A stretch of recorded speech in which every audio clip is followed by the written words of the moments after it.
Yes, nagutindera reka tube twatangira.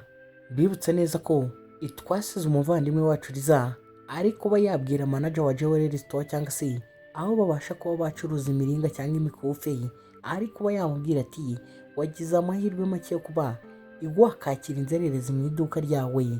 Manager nawe niko kuba yazaga ari kuba yavuga ati ese ni ibiki byabaye aha ngaha, ndetse yari arimo yitegereza umugore wa Patrick ariko yavuga ati uyu mugore rwose agomba kuba ari nyakubahwa cyangwa se ari Mrs. Patrick, atagomba kuba ari umugore wa Patrick rwose.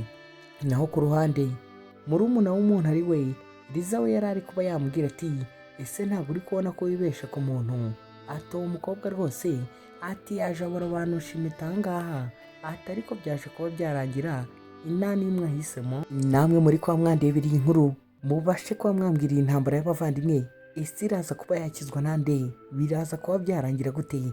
Kumbe na wa mukobwa umwe si yasanze aha ngaha rwose yatangiye kuba yabwira manager ati uyu mukobwa rwose nanjye yaje ndobanusha impeta rwose ankoresha gatuna bwene, ati ariko byaje kurangira ahisemo impeta ya makeya.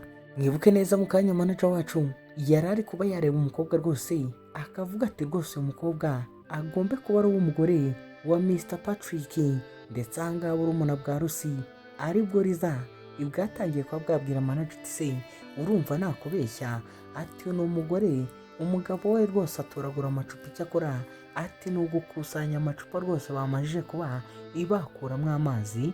Rusi niko kuba yabwira Riza ati ariko Riza, ati ubundi ubona imico nk'ingiyo yazakugeza he, ati ubundi ntabwo ujya ugerageza kuba wakiyubahamo ka kidogo. Riza niko kuba yabwira Rusi ati ibyo ngibyo ntabwo bikureba, ati uri kubona ukuntu wabashe kuba wangira. Rusi niko kuba yambwira ati Riza, ati nageragezaga kuba nakwigisha isomo rwose, ati ubashe kuba waca akenge, ati nagiraga ngo ubashe kuba wamenya ubwenge. Ikumbe manager nawe yari ari aho ngaho rwose ari kuba yareba ibiri kubera muri store yiwe, niko gutangira kuba yababwira ati rero, ati ndabona mwananiwe kuba mwakumvikana, ati ngiye kuba nabasora aha ngaha. Riza niko kuba yavuga ati ndatekereza iyi nzererezi mugomba kuba imwayisohora rwose ikagenda. Manager niko kuba yambwira ati ariko nawe uri aha ngaha, ati ntabwo uri shyashya rwose, ati niyo mpamvu nawe rwose ndi bubasohorane mwese mukabasha kuba imwagendana, ati rero ngewe ibi ngibi sinabasha kuba nabyihanganira. niko kuba batangira kuba babafata ngo babasohore aho ngaho, ariko agakobwa kacu ka Rusi ko kakavuga ati manager waretse. Kumva umugabo wako Patrick yari abashije kuba yagaruka, niko kuba ikamusatira akavuga ati sheri, ati ese uragarutse? Ikumbe manager yatangiye kuba yareba nk'ubuyuriyuri aravuga ati se ndi kurota. Niko gutangira kwitegereza muri telefone yiwe, ndetse umusore Patrick yari ari kuba yareba imbere ye, yari ari we ari kuba yareba muri telefone yiwe. Ndetse mwibuke mbere yuko babasha kuba baza muri store, wa musore wacu Patrick yari yahamagaye mu manager amubwira ati muze kuba mwaka updating cyangwa se imwakorera isuku aho ngaho, ati njye n'umugore wanjye turi buze kuba itwaza gushopinga impeta. Manager yaramurebye neza ndetse aramuzuminga neza, arangije niko kuba yamwibuka. Ikumbe Patrick nawe yari arimo abaza umugore we niba impeta yashakaga yabashije kuba yayibona. Ubwo kumbe Riza mu nyuma nawe yari ari kuba yababwira ati se nyuma na nyuma umugabo wawe atavuye kuba yakusanya amacupa, ataje kuba yakureba aha ngaha, ati kandebe ko hari ikiri buze kuba icyahindukaho. Manager agahinda niko kuba kamwica, ndetse amenya ko umugore yahoze ari kuba yatoteza cyangwa se yatonganya ari umugore wa manager rwose, ndetse ari uwa CEO wacu Patrick, ndetse akabasha kuba atari yabashe kuba yasobanukirwa cyangwa se ngo abashe kuba yabimenya. Niko gutangira kuba yabwira ndetse anatonganya ikagakobwa kacu kariza kari kari aha ngaha. Niko gutangira kuba avuga ati ese nyakubahwa umusore wacu Patrick, niko kuba yakegera inyuma, arangije aramubwira ati ese wacecetse, ati gabanya ibyo ngibyo, ati dore hano ndi kumwe n'umuntu kandi sinshaka akabasha kuba yabimenya. Manager niko gutangira kuba yakitwara nk'umwana mwiza, aramubwira ati se nawe atubashije kuba wagera aha ngaha, ati ntabwo nari nzi kuri buhagere. Umusore niko kuba yambwira ati nizere ko umugore wanjye mwamufashe neza, ati ibyo yashakaga byose yabibonye. Manager niko kuba avuga ati nanjye nari ngiye inyuma gatoya ati ariko ndakeka ibyo yashakaga yabashije kuba yabibona. Karusi niko gutangira kwa kakibazo se manager ko atangiye kuba yakigira umuntu mwiza bigenze gute, ati aka kanya kandi abashije kuba yasara. Manager rwose ahangaha yari yabashije kuba yakwiyapudetinga cyangwa se yakwiristatinga, niko gutangira kwisobanura avuga ati rwose ati muze kuba mwatora icyo mushaka ahangaha, ati ni karibuni muri isanga, ati sawa ubwo umugore wawe ati njye nari nagiye inyuma, ati ntabwo mbizi neza niba bamwakiye neza cyangwa se yabashije kuba yabona impeta y'ubukwe ashaka, ati nanjye ubu ngubu ati ndahari ngomba kuba nabafashe rwose mukabona impeta mushaka. Patrick niko kuba yafata Rusi. Karusi karangije karamubwira sheri ati impeta nari nayibonye, ati ariko ndatekereza tugomba kuba twava ahangaha, ati kuko harahenze cyane tukaba twajya gushaka ahari impeta za make. Rusi agahita aboneraho akavuga ati se ati sinabashije kuba nababwira, ati aba bakiriya mwakiye hano rwose ati muraza kuba mwabyicuza. Manager yageze agahinda karamwica, atangira kuba yatekereza ko agakobwa kari butume CEO wacu Patrick atabasha kuba yagurira ahangaha agiye kuba yakigendera. Agakobwa ka Rusi niko gutangira kuba kambwira ati nta munsi n'umwe uzigera umenya umuryango wanjye ukuntu ubayeho, ndetse uzakomeza uri mu rujijo wibaza ukuntu mbaye ariko bizabasha kuba ibyagucanga. Riza niko kuba yamwegera ati usibye kuba se umuryango w'uwo musore wagiye kuba wabera umugore bakusanya amacupa cyangwa batoragura amacupa cyangwa se basyaga amacupa, hari ikindi muzi? Umusore niko kuba yabaza manager ati se manager ni uku nguku mwakira abakiriya ahangaha ikumve bagiye kuba bamusohora? Riza niko kuba yakisaza aravuga ati mureke mbanze n'aho abantu kuri, ati ubundi mbone njyewe najya nasohoka, ati kuko aba bantu rwose ati bangeze ahantu, ati gute ngiye murumuna wanjye cyangwa se mukuru wanjye ajya gushaka mu muryango utishoboye nkabirebera? Ese kuva ryari umuntu atemerewe kuba yakora icyo ashaka cyangwa se yashyingirwa umuntu akunda cyangwa se umuntu ashaka? Agakobwa niko kuvuga kavuga ati nimero ya Mr Patrick cyangwa se UCO Patrick muri kuvuga, ati ndayifite reka mbashe kuba inamuhamagara. Ati uyu nguyu rwose uri ahangaha we ni uwa feke. Kumbe Kariza mu guhamagara Rusi niko guhindukira atangira kuba yabaza Patrick ati kubera iki telefone yawe iri kubasha kuba yasonera ahangaha kandi bavuze ko bagiye kuba bamuhamagara?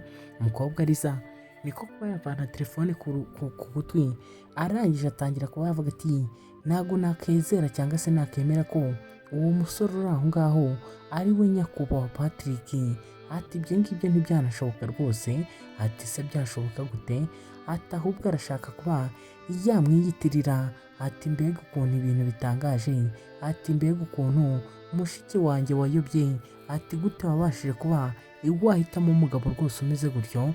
Umukobwa Rusi niko kuba yakegerereza, arangije niko kuba yatangira kuba yamuslapinga iki. Rusi arangije niko kuba yakeguka avuga ati gute watinyuka Rusi, ati gute watinyuka kuba iwankora ibintu nk'ibi? Rusi niko kuba yamubwira ati ibi byose ndi kuba nakora ati ni wowe uri kuba wabintera, ati utaza kuba wavuga amagambo ameze gutyo ati ntabwo nari kuba mbikoze. Ati ubundi gute utinyuka ukavuga amagambo ameze gutyo turi no mu bantu, ukaba utatinya no kuba wavuga amabanga y'urugo rwose? Ati ndacyari mukuru wawe, ati ndetse ubu ngubu umeze nka papa wawe, ati niyo mpamvu ugomba kuba inakwigisha isomo. Kumbe Riza agiye kuba yamukubita ngo amwishyure, niko kuba bamusorana n'abaho ngaho ndetse bamusohora muri ya duka icuruza impeta cyangwa se icuruza amashanete. Ahangaha bamaze gusohora Riza, Rusi nawe niko kuba yagarukira umusore, ndetse ahangaha umusore nawe yagombaga kuba yakisobanura. Niko kuba yakereka Rusi, aramubwira ati birahuriranye wana, ati warahamagaye, ati nanjye bari kuba bampamagara. Rusi ahangaha yari arimo abwira Patrick ati ibyo ngibyo rwose nta kibazo, ati njye nta nubwo mbyitayeho, ati icyangombwa ni uko uri hano. Patrick niko kuba yambwira ati reka tube twafata ibyo twaje kuba twagura ahangaha, ati twitahire. Karusi niko kuba kambwira ati ariko njye ahantu ntabwo nabashe kuba nahishimira, harahenze. Patrick niko kuba yabaza manager ati se nta discount mufitiye abakiriya? Ati ko numva umugore wanjye ari kuba yavuga ngo mwamuhenze. manager niko kubabwira Patrick ati yego rwose ibiciro ahangaha twabigabanyije, ati ndetse twabigabanyije 60%. Ibiciro rwose manager yahise abyemera kuba yabishyira hasi kugira ngo umugore wa Patrick yemere kuba yagurira ahangaha. Mbibutse Patrick kuba bagurira ahangaha ari kuba yakicira isiri manager kugira abashe kuba yakemera umukobwa ntabashe kuba yamuvumbura. Umukobwa niko kuba yazana na Patrick ahangaha arangije aramubwira ati dore izo nabashije kuba nahitamo, ati ni izi ngizi rwose, ati kandi ziri kuba izagaragara neza, ati kandi cyane. Barakwereka ahangaha bidatinze manager nawe niko kuba yakuraho impeta arangije atangira kuba yazibaha rwose. Ahangaha umukobwa nawe niko kuba yazitegereza arangije niko kuba yakuramo impeta arangije niko kuba yayambika umusore wacu Patrick nawe bigaragare ko ari we wari utahiwe cyangwa se ari we wari ukurikiyeho ikuba yakambika umukobwa wacu impeta. Imbibutsa ko turi mu cyumweru cyo kuba twakora subscribe ku batarayikora, ndetse mujye no muri comment mubashe kuba mwatubwira uko muri kuba mwabona inkuru yacu, nimubashe kuba mwayikunda muze kuba mwashyiramo imitima myinshi, ndetse ntimwibagirwe no kuba mwakanda kuri like no kuba mwadukorera share. Ndetse mbibutsa ko iyi ngiyi ari episode ya 5 turi kuba twakurikirana cyangwa se twareba ku nkuru yacu. Ndetse ahangaha umukobwa yatangiye kuba yabaza bimwe mu bisobanuro bibashije kuba byagiriye impeta manager nawe ahangaha nawe niko kuba yatangira kuba yagira isoni. Mwibuke mu kanya kashize yari ari kwitwara nabi cyangwa se yari ari kwitwara mu buryo budahwitse imbere y'umukobwa. Barakwereka Liza wacu ahangaha yatashye mu rugo rwose yarakaye atari kubasha kuba yakoza amaguru hasi, niko gutangira kuvuga ati ngewe ibingibi ndabirambiwe, ati ibingibi rwose, ati ngenda birambiwe, ati gute murumuna wanjye cyangwa se mukuru wanjye yagiye kuba yakigirwana n'umugabo w'umukene. Mama niko kwambwira ati ariko wabitwaje gake wa mwana we. Liza niko kwavuga ati mama atariko ibingibi ntabwo ari byo. Ndetse ahangaha Liza atangiye kwibuka uburyo yavuze ngo agiye kuba yahamagara Mr Patrick, telefone yamara igasonera aho bari rwose. Yatangiye kuba yasa n'uvangiye mu mutwe ari kuba yavuga ati ibingibi ntibishoboka. Ndetse ahangaha yageze mu rugo aravuga ati kubera iki nabashije kuba inagirwa ikigoryi, ati kubera iki ibi byose ari ngiye byabashije kuba ibyabaho, ati kubera iki papa we yari kuba yambwira ati gabanya ubugoryi ubasha kuba wasuhuzanya kuba Patrick. Ahangaha ikumbe hano hari undi mugabo rwose bari bamwise ngo nyakubahwa Patrick. Liza niko kuba yamusuhuza, ndetse umugabo ahangaha we yari mukuru ashaje niko kuba yavuga ati mumeze neza, ati rwose ndabona ufite umukobwa mwiza, ati ngiye mbashe kuba inahita mukunda rwose, ati ahubwo ndatekereza ubwo wa wundi wa mbere byanze, ati uyu nguyu ndatekereza ari we ngomba kuba inakitwarira. Papa ahangaha yari ari kuba yaseka rwose avuga ati rwose nk'uko nguko bigomba kuba byamera, ati ntabwo umuryango wacu ugomba kuba iwazima. Ikigabo niko kuba icyatangira kuba cyavuga ati ndatekereza rero tugomba kuba ibyo twabishyira muri gahunda. Umukobwa Liza ahangaha niko gutangira kwikuba kuri mama we bamubwira ati mama, ati reka, ati ngiye ntabwo nabasha kuba inaba umugore w'uyu musaza. Mama niko wambwira ati mwana wanjye Liza, ati ubwo byanze wowe hariya, ati mukuru wawe akaba yaragiye, ati ndatekereza ugomba kuba washakana n'uyu nguyu. Disi Liza we ntabwo yari ashaka kuba yajya kubana n'uyu mugabo ugaragara nk'aho akuze cyane, ariko umugabo we yari ari kuba yabwira papa we ati uwo mwana rwose ndamusabwa, ati ngomba kuba namujyana.